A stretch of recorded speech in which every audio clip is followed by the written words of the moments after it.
విలువైన ఆలోచనలో బ్రతకగలిగినటువంటి ఆలోచన ఉన్నటువంటి పిల్లలారా, ఆయన రక్తంలో కడగబడినటువంటి పిల్లలారా, ఆయన యేసుక్రీస్తు ప్రభువారు ఆయన పిల్లల్నే కాదు ప్రేమించేది, ఆయన పిల్లలు కాని వారికి కూడా, అనగా అపవాదులు ఉన్న పిల్లలను కూడా ప్రేమించే దేవుడు యేసుక్రీస్తు ప్రభువారు. ఎందుకంటే ఆయన అంటాడు, నా గొర్రెలు నా స్వరం వినును, కానీ అయినప్పటికీ నా దొడ్డివి కానీ, నా స్వరం విని నా దొడ్డివి కానీ గొర్రెలు కూడా నాకు సపరేట్గా ఉన్నాయి, వారిని కూడా నేను రక్షించుకోవాలా అని దేవుని వాక్యము తెలియపరుస్తుంది. కనుక ప్రతి ఒక్కరు మంచివారు కానీ చెడ్డవారు కానీ ఆయన అందరినీ ఆయన రాజ్యంలో పెట్టుకొని ఆయన ఆశ, ఆ ఆశతోనే ప్రతి ఒక్కరిని మూర్ఖులుగా పనికిమాలుగా పుట్టిన దేవుడు. చిన్నతనంలో చిన్న బాలుడు పసి పిల్లలు జ్ఞానము వారికి వచ్చేంత వరకు కూడా ఆయన యథార్థవంతమైన ఆత్మనే ఇస్తారంట. ప్రతి పిల్లలకి ఇస్తేదే అదే. కానీ ఎప్పుడైతే జ్ఞానము బుద్ధి వివేచన బాల్య దశలోకి వచ్చినాక ఈ లోక సంబంధమైన అలవాట్లు ఇవి అవి లోకంలో చూసి నేర్చుకొని ఏది నేర్చుకునేది ఈ లోక సంబంధమైన మాటలు నేర్చుకొని దేవుని జ్ఞానం చెప్పబడి అపవాదులకి పోతున్నారు అంతే. కానీ దేవుడేమో మంచి ఆత్మనిచ్చినాడు. కాకపోతే ఈ లోకంలో చూసి ఈ లోకపు పాపం అంటించుకొని అపవాదానికి దగ్గర అవుతున్నారు, కానీ సృష్టికర్త అయిన దేవునికి దగ్గర రాలేకపోతున్నాడు. అందుకే బాలుడు నలవలసిన తోడవలు వానికి నేర్పినట్లయితే వాడు పెద్ద అయినాక వాటి నుండి తొట్టిల్లడు, గుర్తుకు తెచ్చుకుంటాడు, జ్ఞానం కలిగి ఉంటాడు. అందులో దేవుని వాక్యం కూడా చెప్పేది, నీ బాల్య దశలోనే నీ సృష్టికర్తను స్మరణకు తెచ్చుకోమని చెప్తుంది. ఏం చెప్తుంది నాయన? నీ బాల్య దశలో, నువ్వు ఇప్పుడు బాల్యుడు, నీ బాల్య దశలోనే సృష్టికర్తను స్మరణకు తెచ్చుకోవాలి, గుర్తుకు తెచ్చుకోవాలి, జ్ఞప్తికి తెచ్చుకోవాలి. అప్పుడు నీ బ్రతుకు బాగుంటుంది. ఎందుకంటే సృష్టికర్త అయిన దేవుని ఆలోచన విధానం గొప్పది, ఆయన ఆలోచనలు దొడ్డవి, చాలా గొప్పవి. జ్ఞానవంతుడైన ఈ లోక జ్ఞానమంతా కూడా ఎవరి పాదాల చెంత గుర్తనిలుగా ఉన్నదంటే యేసయ్య వారి పాదాల చెంత అనేక జ్ఞాన సంపద ఉన్నది. అందుకే మరియమ్మ అల్లరి చేయకుండా చక్కగా ఆయన పాదాల చెంత కూర్చొని వాక్యం వింటుంటే నేర్చుకుంటూ వింటూ ఉన్నదంట. అలాగా ఉండాలి. చూడండి, ఈ యొక్క వాక్యము చదువుకుందాము మరొకసారి. కొలసీలకు రాసినటువంటి పత్రిక అపోస్తలుడైన పౌలు గారు కొలసీ పట్టణానికి రాస్తున్నాడు, ఆ సంఘానికి ఒక మాట రాస్తున్నాడు. చదువు నాయన మరొకసారి. పిల్లలారా అన్ని విషయములలో తల్లిదండ్రుల మాట వినుడి, ఇది ప్రభువును బట్టి మెచ్చుకొనదగినది. ప్రభువును బట్టి ఈ విషయం మెచ్చుకోవాలంట. ఇప్పుడు తల్లిదండ్రులు ఉన్నారు, తల్లిదండ్రులు ఏ తల్లిదండ్రులైనా కానీ, పన్నికే మాల తల్లిదండ్రులే కానివ్వండి, ఆ తల్లిదండ్రులు ఏం చేస్తారంటే తమ పిల్లలకు, తల్లిదండ్రులే ఎగ్జాంపుల్గా అంటున్నాను, తల్లిదండ్రులే బుద్ధి లేని వారు అనుకోండి, కానీ వాళ్ళ పిల్లల పట్ల ఎంతో ప్రేమ కలిగి ఉంటారు. వారి జీవితాన్ని పట్ల వాళ్ళ ప్రణాళిక వేరే ఉంటుంది. ఏమంటే మేము పొరపాటులోనే కావచ్చు, మా జీవితాలు సరిలేదు, కానీ మా పిల్లల జీవితాలన్నా బాగా ఉండాలి, మంచిగా ఎదగాలి, పేరు తెచ్చుకోవాలి, అందరి ముందు ఒక గుర్తింపు కలిగి ఉండాలి, మంచిగా బ్రతకాలని వారికి కోరుకుంటుంది. వాళ్ళు మంచి వాళ్ళు కానప్పటికీ కూడా పిల్లల పట్ల ఏముంటుంది? ఆ కోరిక ఉంటుంది. ఆ కోరిక ప్రతి తల్లిదండ్రులు ఉంటుంది. కనుక తల్లిదండ్రుల కన్నా ఎక్కువ బిడ్డల్ని ఎవరు ప్రేమించలేరు, తల్లిదండ్రులే ఎక్కువ ప్రేమిస్తారు బిడ్డలని, పిల్లలని, చిన్నపిల్లలని, లేక పెద్ద పిల్లలైనా కూడా ప్రేమిస్తూనే ఉంటారు. ఎందుకంటే నా రక్తంతో పుట్టినటువంటి నా బిడ్డలు, మా జీవితము ఇదే ఎలాగో నాశనం అయిపోతుంది, లేక కరెక్ట్గా బ్రతకలేకపోతున్నాం, మా పిల్లలన్నా అలా బ్రతకకూడదు అంటూ వారు అనేక శ్రమలు పడి కాయ కష్టం చేసుకొని పిల్లలను బాగా చదువుకొని మంచి పొజిషన్లో ఉండాలి, మంచి ఉద్యోగస్తుల్లో ఉండాలి, వారు మంచిగా బ్రతకాలని ఆశపడతారు. కనుక దేవుడు చెప్తున్నటువంటి మాట, పిల్లలారా అన్ని విషయంలో మీ తల్లిదండ్రులు అన్నమాట. ఎందుకంటే అన్ని విషయంలో మీ తల్లిదండ్రులు మీ పిల్లలకు, వాళ్ళు చెడ్డవారే కానివ్వండి, తల్లిదండ్రులు పిల్లలకు మాత్రం చాలా ప్రేమ కలిగి ఉంటారు.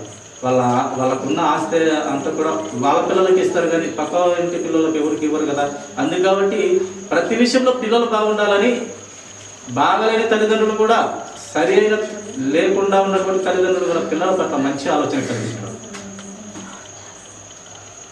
కనుక తల్లిదండ్రుల మాట అన్ని విషయములలో వినాలి, అన్ని విషయములలో వినాలా. ఇది ఎవరిని బట్టి ఆజ్ఞ వచ్చిందంటే ప్రభువును బట్టి ఆ యొక్క మాట అది మెచ్చుకొనదగిన విషయం అంట. ఇప్పుడు పిల్లలు ఉండరు, తల్లిదండ్రుల మాట చెప్తే వింటుంటే వాళ్ళ అమ్మ నాయన అలా చెప్తే అలా బుద్ధిగా ఉంటారు అని చెప్తారు కదా, అది మంచిదన్నమాట. చూడండి, మరొక మాట మనం చూస్తాము. అలాగే చూడండి, కింది మాట కూడా చదువుతున్నాము. తల్లిదండ్రుల గురించి వ్రాయిస్తున్నాడు దేవుడు. తండ్రులారా, మీ పిల్లల మనసు కృంగకుండునట్లు వారికి కోపం పుట్టింపుతాయి. వారు చిన్నపిల్లలే కదా, ప్రతి విషయానికి వేధించకండి, కోపం తెప్పించకండి, బుద్ధి జ్ఞానం కలిగేటట్టు వారితో మాట్లాడద్ది అని తండ్రులకు కూడా దేవుడు వాక్యము జ్ఞానం ఇస్తూ ఉన్నాడు. ఇలా చూడండి, తిమోతికి రాసినటువంటి మొదటి పత్రిక 4వ అధ్యాయము 8వ వచనం మాట చదువుకున్నాము. శరీర సంబంధమైన సాధకము కొంచెము మట్టుకే ప్రయోజనకరము. చూడండి ప్రియులారా, ఈ శరీరానికి సంబంధించిన సాధకం అంట కొంచెము మట్టుకే ప్రయోజనకరం. సపోజ్ పిల్లలు చదివిస్తారు, శరీర సంబంధమైన ఆలోచన కలిగి చదివిస్తారు, బాగా మంచి చదవాలి, పేరు పక్కలో ఏబిసిడీలు దండిగా రావాలి, అనగా మంచి చదువులు చదవాలా, పై చదువులు చదవాలా, ఉద్యోగం రావాలా, ఇదంతా ముఖ్యమని తల్లిదండ్రులే చెప్తారనుకోండి. కానీ బైబిల్ చెప్తున్నది ఈ శరీర సంబంధమైన సాధకము అది కొంచెం మటుకే, ఆత్మ సంబంధమైన సాధకము ఏ లోకంలో బాగుంటుంది, పరలోక రాజ్యంలో అద్భుతంగా ఉంటుంది జీవితం. ఆత్మ సంబంధమైనది. ఈ శరీర సంబంధమైన ఈ లోకంలో చదువు కావాలి, టీచర్ల దగ్గర నుంచి ఆ చదువు కావాలి, ఉద్యోగాలు కావాలి, అన్నీ కావాలి. కానీ దీనికన్నా గొప్పది ఏంటంటే ఆత్మ సంబంధమైన దేవుని ఆలోచన విధానం గొప్పది అంటూ ఇక్కడ వ్రాయిస్తూ వచ్చున్నాడు ప్రియుల. కానీ దైవభక్తి ఇప్పటి జీవము విషయములలో, రాబో జీవము విషయములలో వాగ్దానముతో కూడినదైనందున అది అన్ని విషయములలో ప్రయోజనకరము అవును. ఏది అన్ని విషయంలో ప్రయోజనకరమైనదంటే ఏంటంట, దైవభక్తి. ఈ లోక సంబంధమైనంత శరీర సంబంధమైన ఆలోచన కొంచెం మట్టుకే. ఈ లోక సంబంధమైన ఆలోచన అంతా, నీ చదువు, నీ ఉద్యోగము అంతా, నీ భార్య, నీ బిడ్డలు అంతా, ఈ లోకము సంబంధమైన ఆశ అంతా కొంచెం మట్టుకు మేలది. కానీ ఈ చిన్న జీవితంలో మళ్ళీ పరలోక రాజ్యంలో పెద్ద జీవితము. చిన్నపిల్లలు బాగా గుర్తుపెట్టుకోండి, ఈ లోకంలో నా జీవితము కొంచెం అంట, ఓకే, నాకు గుర్తుపెట్టుకోండి, కొంచెం. ఈ లోకంలో ఇప్పుడు నీకు 12, నీకు 70 ఏళ్ళు వేసుకుంటే ఇంకా 60 ఏళ్ళ జీవితం అనుకో. ఇప్పుడు 10 అనుకో, ఇంకా 60 వేసుకుంటే 70, అది నీ చిన్న జీవితం, 70 జీవితం. పరలోక రాజ్యంలో ఇది కొంచెం జీవితం, ప్రతి మనిషికి ఇచ్చేది అదే ఆశిస్తారు. కానీ ఇంకా వాళ్ళ మనసు, వాళ్ళ హృదయాలు చెడ్డ చేసుకొని ఏ లోక సంబంధమైన అలవాట్లు బానిసలై ఇంకా ముందుగానే చచ్చిపోతున్నారు. అది తర్వాత విషయం. యాక్చువల్గా అందరికీ వృద్ధాప్యం వరకు ఇవ్వాలనే దేవుడు అనుకుంటాడు. మన క్రియలను బట్టి ఒక్కొక్కరి ముందు పోతాము, ఒక్కొక్కరి వృద్ధాప్యం వరకు పెడతాడు. అది మన క్రియలను బట్టి ఉంటుంది. క్రియ అతి చేస్తే ఇంకా ముందుగా కూడా చనిపోతాం, అది బట్టి గ్యారెంటీ. కనుక ఈ 70 సంవత్సరాల్లో ఇప్పుడు మీకు 10 అయితే ఇంకా 60 వేసుకుంటే 70, ఆల్మోస్ట్ అంతే 70, ఇంకా ముందు కూడా ఆయుష్ అవుతుంది, 60 ఏళ్ళే అవుతుంది. 70 వేసుకున్నా కూడా ఇది చిన్న జీవితం. ఇది దేవుడు చెప్పే, బైబిల్ చెప్పే మాట, యేసుక్రీస్తు ప్రభు గారు చెప్పే మాట, చిన్న జీవితం. ఇది చాలా పెద్ద జీవితము. ఇకంటే మళ్ళీ అది బాటల్లోకి పోయారు. మళ్ళీ చాలా పెద్ద జీవితము ప్రభువు దగ్గర యుగాల జీవితము ఉందంట. అది బైబిల్ గ్రంథం తెలియపడుతుంది. ఇది కొంచెం జీవితము 70 సంవత్సరాలు, చాలా పెద్ద జీవితము, యుగాల జీవితము, కొలతలేని సంవత్సరాలు ప్రభు దగ్గర ఉంటుంది. ఎక్కడ? పరలోక రాజ్యం.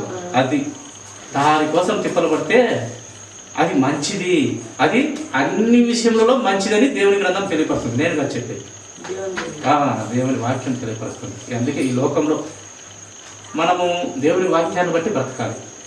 ఆయన నీకు ఏది మంచిది, ఏది చెడ్డదని నీకు చెప్తుంటాడు. ఎలా చెప్తాడు? గ్రంథంలో వ్రాయించిన మాటలను బట్టి చెప్తాడు. ఈ కాలంలో, ఆ కాలంలో అయితే అప్పుడు డైరెక్ట్గా ప్రవక్తలతో మాట్లాడుతున్నాడు, భక్తులతో మాట్లాడుతున్నాడు.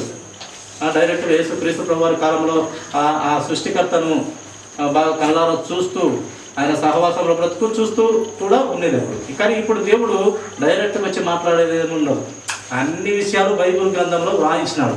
బైబిలే దేవుడు, దేవుడే బైబిల్. బైబిల్ చెప్పిన మాటే వేదం మనకి. ఆ బైబిల్తోనే మాట్లాడతాడు దేవుడు. సరే, నీకు ఏ యొక్క ఎక్కువ నీకు అవసరమైతే తప్ప దేవుడు నీకు కనపడి ఆయన వాగ్దానము వినవలసిన పరిస్థితి వస్తుంది. ఎప్పుడంటే నీ పరిస్థితి చేయిదారిపోతున్నప్పుడు, ఇంకా ఇప్పుడు ఖచ్చితంగా నా అవసరత ఈ బిడ్డకు కావాలనుకున్నప్పుడు అప్పుడు ప్రత్యక్షమవుతాడు. అంతవరకు బైబిలే మాట్లాడుతుంది మనతో. కానీ దేవుని అవసరత, దేవుని మాటలు ఆ బిడ్డకు అవసరం అనుకున్నప్పుడు దేవుడు వచ్చి మాట్లాడతాడు, లేకంటే దేవదూతలతోనే పంపించి ఆ కార్యం జరిగిస్తాడు. అదేనమాట. కనుక ఈ లోక సంబంధమైనది కొంచెం మటుకు మేలు, పరలోక రాజ్య సంబంధమైనది దగ్గర ఆ ఎక్కువ జీవితము అది అన్ని విషయములలో మంచిదని గ్రంథం మనకు వివరిస్తూ ఉంది. చూడండి,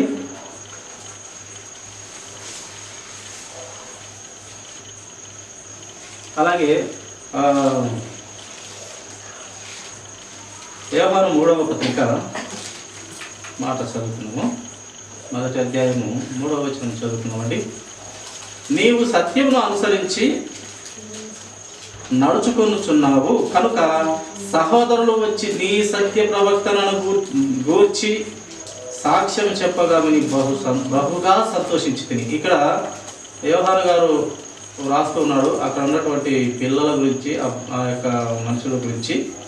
సత్యమును అనుసరించి నడుచుకొనుచున్నావు కనుక సహోదరులు వచ్చి, ఒకరంట సత్యంలో బాగా నడుచుకుంటున్నాడంట వాక్య ప్రకారం, లేదా సత్యంలో బాగా ఎదుగుతున్నాడు, నడుచుకుంటున్నాడు, దేవుని వాక్యం ప్రకారం నడుచుకుంటున్నాడంట. కనుక నువ్వు నడుచుకుంటున్నావు కనుక సహోదరులు వచ్చి నీ ప్రవర్తన, నీ సత్య ప్రవర్తన గురించి నాకు చెప్తున్నారు, నీ సాక్ష్యము చెప్పగా నేను విని సంతోషపడుతున్నాను. ఇప్పుడు చూడండి, కొంతమంది ఇప్పుడే చెప్పాను నేను, కొంతమంది పిల్లలు చూడు, నేను చెప్పిన క్రమశిక్షణ, ఇట్లా ఇట్లా పేరు నేర్చుకోవడం, ఇట్లా అలా చేయకుండా ఉన్న పిల్లలకి ఏం చెప్పినా టీచర్ మెచ్చుకుంటాడు, ఇంకెవరు మెచ్చుకుంటారు, దేవుడు మెచ్చుకుంటాడు. ఇంకా అందరూ చూసి ఆ పిల్లడు పర్వాలేదంటారు, ఆ పిల్లడు పర్వాలేదంటారు. ఏదంటే వారి క్రియలు బట్టి చెప్తారు. వాడు మంచోడా చెడ్డోడా అనేది కూడా వారి క్రియలను బట్టి చెప్పగలుగుతారంట. వారి క్రియలు కొంచెం చెడ్డగా ఇది సరిలేదంట. ఒకరు మంచిగా యథార్థంగా చెప్తాను ఏదన్నా వినడము, కొంచెం అనుభవ బుద్ధి కలగడం ఏదంటే ఆ పిల్లడు పర్వాలేదబ్బా అంటారు, అది సంపాదించుకోవాలి. అందుకే ఇక్కడ యోహాను చెప్తున్నాడు, అక్కడ ఎవరో ఒకరు సత్యంలో బ్రతుకుతూ ఉన్నాడంట, ఏరే వాళ్ళు చెప్తున్నాడంట అతను పర్వాలేదని. అతని జీవితాన్ని బట్టి ఇతడు బహుగా సంతోషించాను నేను, ఆ పిల్లవారి జీవితం బట్టి, లేక ఆ పెద్దవాళ్ళ జీవితంలో క్రియలను బట్టి అని వాక్యం చెప్తుంది పిల్లలు. కనుక మన బ్రతుకు ఒకరు మెచ్చేదిగా ఉండాలి కానీ ఒకరు అసహించుకునేదిగా ఉండకూడదని వాక్యం మనకు వివరిస్తుంది. బ్రతుకు బాగుంటే చూడండి, ఇక్కడ భక్తుడు బ్రతుకు బాగున్న వారిని నీ బ్రతుకు బాగుందని నేను సంతోషపడుతున్నానని చెప్తున్నాను. చూడండి, మరొక వాక్యం చూసుకుందాము. కొలసీలకు రాసినటువంటి పత్రిక 3వ అధ్యాయము 22వ వచనము మాట చదువుకుందాము. కొలసీలకు రాసినటువంటి పత్రిక 3వ అధ్యాయము 22వ వచనం.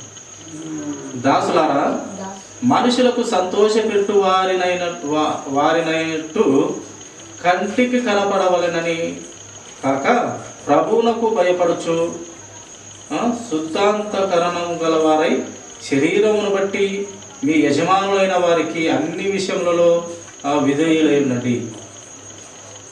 ప్రతి విషయంలో దేవుని బట్టి ప్రభువుని బట్టి భయపడుతూ మనము బ్రతకాలి.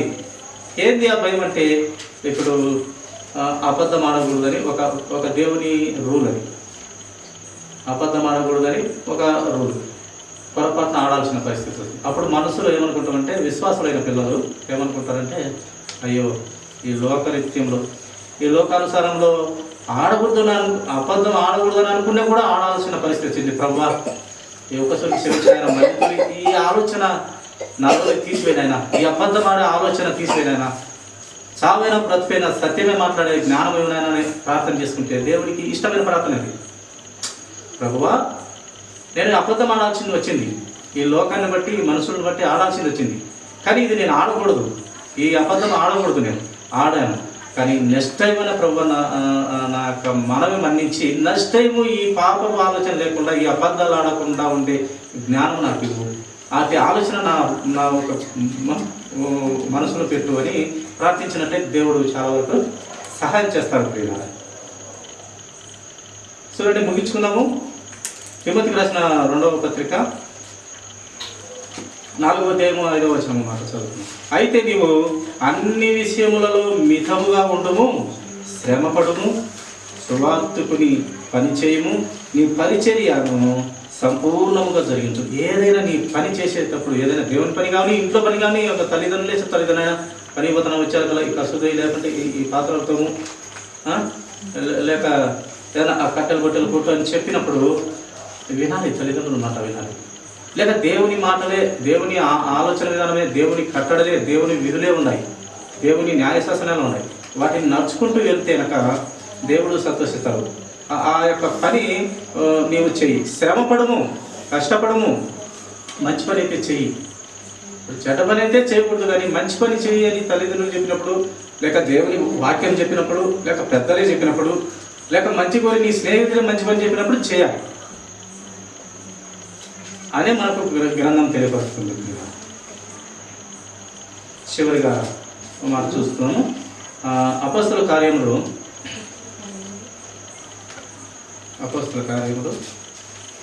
20వ అధ్యాయము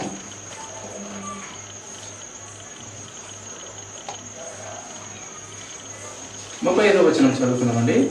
మీరును ఇలాగ ప్రయాసపడి బలహీనులను రక్షింపవలననియు మెచ్చుకొనుట కంటే బలహీనులను రక్షింపవలననియు పుచ్చుకొనుట కంటే ఇచ్చుట ధన్యము అని ప్రభువైన యేసు చెప్పిన మాటలు జ్ఞాపకం చేసుకోవలనని అనియు అన్ని విషయంలో మీకు మాదిరి చూపినని చెప్పిన యేసుక్రీస్తు ప్రభువారు చెప్తున్నటువంటి మాట ప్రియులారా. చూడండి, బలహీనులను అంటే కొంచెం బలం లేని వారు, తెలివి తక్కువ వారి కానివ్వండి, బుద్ధిహీనులే కానివ్వండి, వారిని బలపరిచే ఆలోచన కలిగి ఉండమని బైబిల్ చెప్తుంది. వారిని సంరక్షించ ఆలోచన కలిగి ఉండమని బైబిల్ చెప్తుంది. ఆ బలహీనుని ఇంకా బలహీనపరచకూడదు, ఆ బుద్ధి లేని వారిని ఇంకా ఆ మాటలు చెప్పి ఇంకా బుద్ధి లేని వారిగా తయారు చేయకూడదు. దేవుడి వాక్యం చెప్పి వారిని ప్రభు వైపు మళ్ళించే ఆలోచన చెప్పు, ఒక మంచి మాట నుండి చెప్పు, అలా ఉండాలి.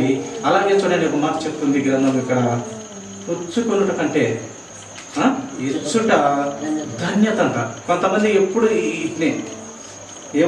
ఇదే చేయి సాపడమే, ఎప్పుడే కానీ ఇలా ఇచ్చేది ఉండదు. పిల్లలు గుర్తుపెట్టుకోండి, ఇలా ఎప్పుడు చేయి సాపితే అది మంచిది కాదు, ఇలా ఇచ్చే మీరు ధన్యులు అంటున్నారు పిల్లలు. గుర్తుపెట్టుకోండి, ఎప్పుడు మనం అడగకూడదంట, ఎప్పుడు ఈ అడుగు తినే పంచాయతీ మనకు ఉండకూడదని గ్రంథం చెప్తుంది. అప్పుడప్పుడు ఇలా ఉండాలంట, ఇచ్చే గుణం ఉండాలంట, అది ధన్యం అని బైబిల్ చెప్తుంది. ఎప్పుడు అడుక్కు తినేవారిగా నువ్వు ఉండకూడదు, అప్పుడప్పుడు దానం కానీ సహాయం కానీ ఏ మంచి పని అయినా చెయ్యని చెప్తుంది పిల్లలు. మనకు దేవుడు మంచి మాటలే మాట్లాడతాడు మనతో. మనిషి చెడిపోయేదానికి గ్రంథము దేవుడు ఇవ్వలేదు మనకి. మనము మంచి స్థితిలోకి వెళ్ళడానికి గొప్ప గ్రంథం ఇచ్చింది. ఈ పనికిమాలిన జీవితంలో నుంచి బయటనేకే గ్రంథం ఇచ్చింది. దేవుడు అపవాదిగానికి తయారు చేసిన ఆ యొక్క గాఢాంధకారమైన ప్లేసులకి మనల్ని కోనికి ఇష్టపడలేదు. దేవుడు వెలుగు సంబంధమైన వెలుగు రాజ్యంలో ఉండడానికి ఇష్టపడుతున్నాడు. కానీ మనము ఎలా చెడిపోతున్నామంటే లోకంలో ఆ మాటలు ఈ మాటలు, లోకము నడుస్తున్న తీరును బట్టి మనం చెడిపోతున్నాం. కానీ దేవుని అదృశ్య లక్షణాలు బట్టి మనము నడుచుకుంటే మనకు వెలుగు సంబంధంలో ఉంటాం ప్రియులా. అందుకే దేవుడు ఒక మాట చెప్పినాడు. ఏం చెప్పినాడంటే మాట జాగ్రత్తగా వినండి, మీకు అర్థమవుతుంది కదా. కంటికి కనపడేవన్నీ నిత్యములు కావు. ఏంది నాయన? కంటికి కనపడేవన్నీ నిత్యములు కావు. కంటికి కనపడనివి నిత్యములు. కంటికి కనపడేవన్నీ నిత్యములు కాదంట. కానీ కంటికి కనపడని దేవుని ఆలోచన అవి నిత్యములు అంట. మనకు దేవుడు కనపడడు లోకం, కానీ ఇదైతే నిత్యం కాదు. నిత్యమైనది ఒకటి ఏంటంటే అంటే అది దేవుడు కంటికి కనపడని దేవుని ఆలోచనలు. ఆ కంటికి కనపడని దేవుడు